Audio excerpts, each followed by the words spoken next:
India સમક્ષ રજૂઆત કરી છે. લીંબાણી, ઇન્ડિયન રાજકોટ.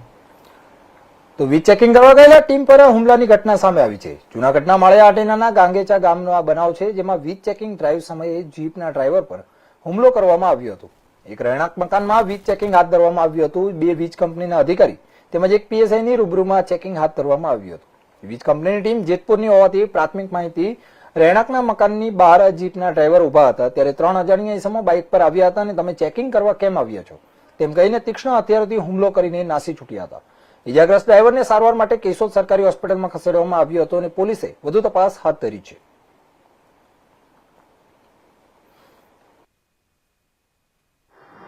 રાજાભાઈ મોગલ.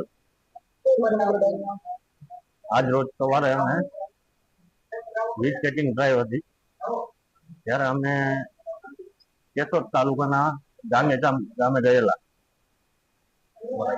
ત્યાં અમારા અધિકારી ટીકે રાદડિયા સાહેબ, અમારા લાઇન સ્ટાફ પરમારભાઈ અને પીએસઆઈ વાડેર સાહેબ એ સાથે હતા. એ લોકો વીજ ચેકિંગ કરવા ઘરમાં ગયેલા.